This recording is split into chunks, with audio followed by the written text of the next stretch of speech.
Damas y caballeros, saludos.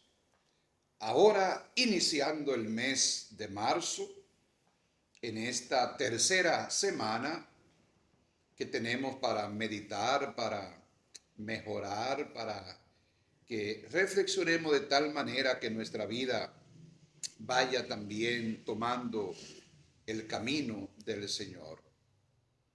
En una primera lectura del libro del Éxodo, en el capítulo 20, del 1 al 17, hoy se nos presenta como primera lectura.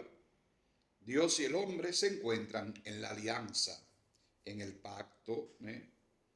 Esta primera lectura es el famoso decálogo, un código de alianza que ha venido a ser la expresión más definida de la teología sacerdotal y que ha jugado un papel considerable en la evolución ética de la humanidad, aún expresado en forma negativa y absoluta. Tiene unos objetivos bien determinados: proteger la comunidad, al pueblo de la alianza, para darle una identidad y que no vuelva a la esclavitud, aprender de los errores.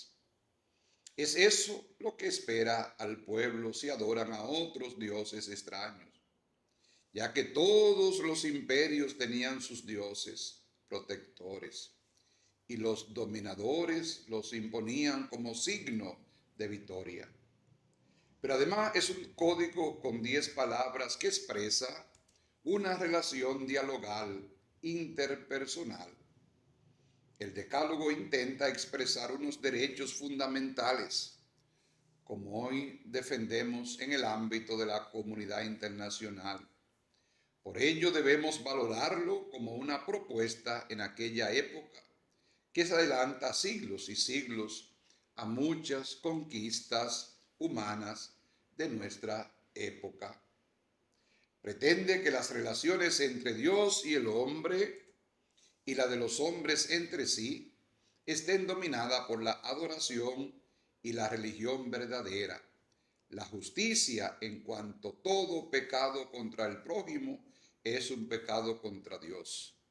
Es verdad que el decálogo es como un escudo que protege la santidad de Dios, pero también la dignidad de todos los seres humanos, del prójimo en concreto, no importa la posición en que estén.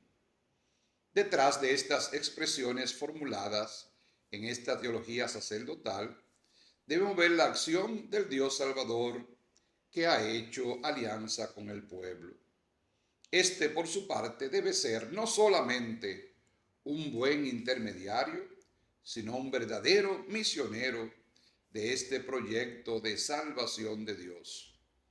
Se ha dicho que es el fondo de todo. Debemos saber ver la gratitud de Dios antes pues de que la humanidad se haya dotado de los derechos fundamentales. Estos intentos del decálogo muestran el anhelo de Israel por ser un pueblo fiel, un pueblo justo, aunque dependiente de Dios. Pero es que en Dios está la fuente de toda la justicia y dignidad humana, según la mejor teología bíblica. En la segunda lectura leemos la primera carta de Pablo a los Corintios en el capítulo 1, versos del 22 al 25. Dios habla desde la sabiduría de la cruz. Esta lectura nos propone la sabiduría de la cruz. Es un pasaje de la carta donde Pablo afronta el problema de la división de la comunidad en distintas facciones que se remiten a personajes del cristianismo primitivo, unos a Pablo, otros a Pedro, otro a Apolo, e incluso, muy probablemente, el mismo Pablo a Cristo como el único que puede dar consistencia a nuestra fe. El texto de hoy forma parte de un gran conjunto, 1 Corintios 1:4, que el apóstol afronta por informaciones de la gente de Cloé, quizás una de las comunidades domésticas, y en vez de una reprimenda moralizante y sin sentido, propone para la unidad y la comunión de la comunidad que cruz sola la de Cristo. Como decía Lutero, en la cruz las divisiones, los partidos, los grupos de élites de una comunidad quedan a la altura de nuestras propias miserias. Pablo habla del Cristo crucificado frente al que no caben las divisiones. El valer más o menos, el ser los primeros o los últimos, porque en la cruz de Cristo se revela el Dios que se ha bajado a nosotros. Ese Cristo crucificado, revelación del verdadero Dios, es locura para los judíos que siempre conciben a Dios desde la grandeza, locura para la sabiduría de este mundo, que es también una sabiduría de prepotencia inaudita. La religión de la cruz, no obstante, no es la religión de la ignominia, sino de la condescendencia con los débiles y con los que no cuentan en este mundo. Aunque algunos hayan tachado este planteamiento paulino como la decadencia de la sociedad, podemos citar a Nietzsche, ese es el único camino donde podemos reconocer a nuestro Salvador con un estilo retórico, usando la diatriba de una forma clásica. Pregunta Pablo con insistencia si los sabios, los entendidos, los investigadores pueden ofrecer el sentido profundo y radical de nuestra vida, porque nuestra vida verdadera es mucho más que conocer el genoma humano o cualquier ámbito de la ciencia. No obstante, no se trata de la condena a la sabiduría humana en sí, ni de la investigación y la filosofía. Tampoco se ha de entender la teología cruz como la religión del masoquismo. Nada de eso.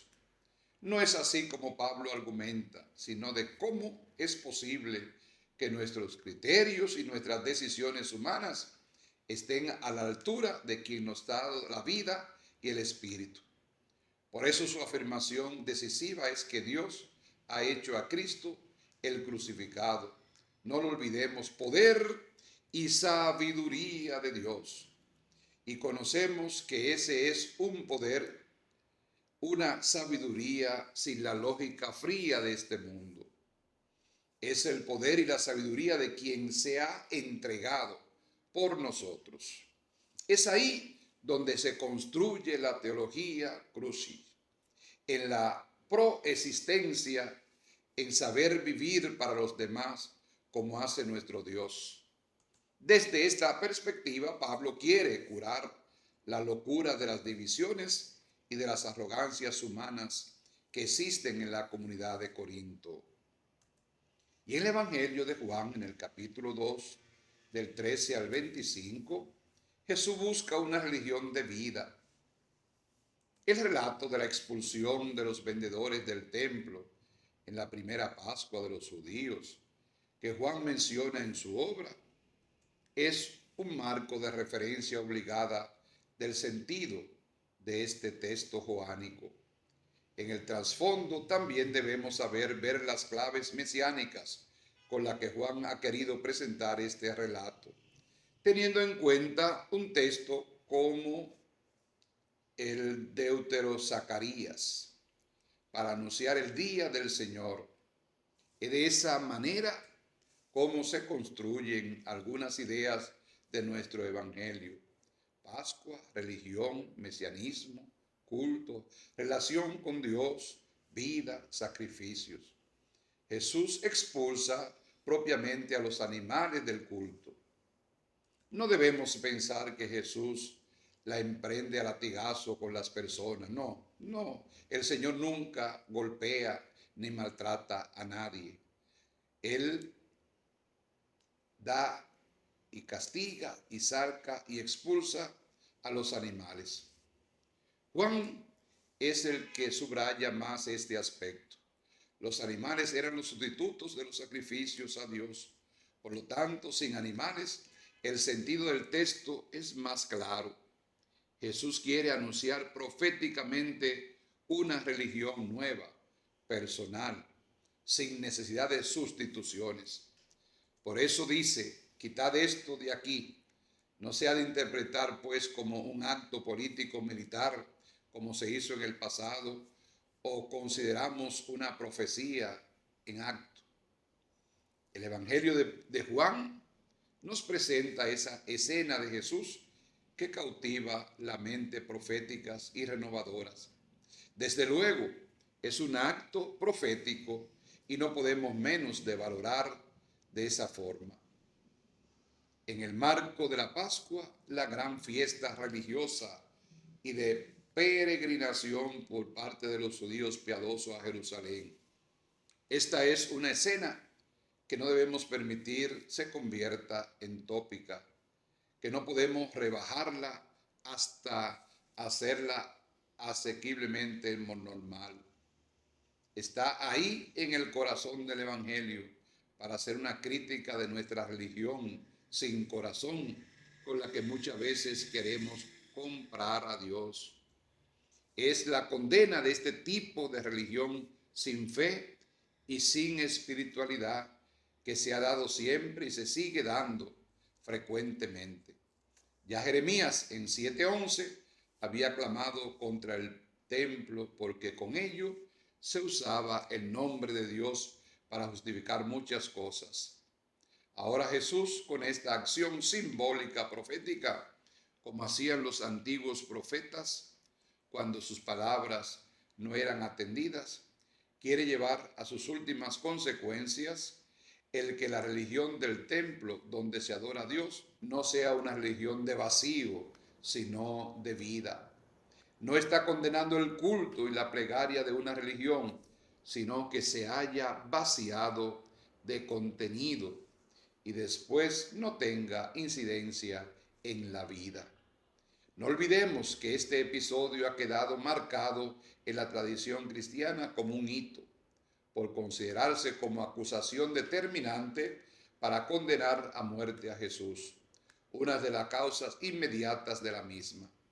Aunque Juan ha adelantado al comienzo de su actividad lo que los otros evangelistas proponen al final, estamos en lo cierto si con ello vemos el enfrentamiento que los judíos van a tener con Jesús. Este episodio no es otra cosa que la propuesta de Jesús de una religión humana, liberadora, comprometida e incluso verdaderamente espiritual. Aunque Juan es muy atrevido, teológicamente hablando, se está anunciando el camino de una religión, de culto por una religión en la que lo que importa es dar la vida los unos por los otros, como se hace al mencionar el cuerpo de Jesús que sustituirá al templo. Aquí con este episodio, aunque no solo lo sabemos, Jesús se jugó su vida en nombre de Dios y le aplicaron la ley también en nombre de Dios. ¿Quién llevaba la razón? Con este episodio se apela a la resurrección. En 3 días lo levantaré. Está claro que era el Dios de Jesús, el verdadero y no el Dios de la ley. Esta es una diferencia teológica incuestionable, porque si Dios ha resucitado a Jesús es porque no podía asumir esa muerte injusta. Pero sucede que a pesar de ello, los hombres seguimos prefiriendo al Dios de la ley y la religión del templo y de los sacrificios de animales. Jesús, sin embargo, nos ofreció una religión de vida y por eso fue capaz de dar la vida por nosotros y por cada uno de manera particular. Que nosotros podamos revisar en este camino hacia la Pascua cómo es nuestra relación con Dios, cómo es la relación con los demás, cómo somos capaces de asumir en nuestras vidas el ser capaz de amar a los otros, de dar la vida, de entregarnos por los demás, como lo ha hecho Jesús por cada uno de nosotros. Feliz domingo para todos.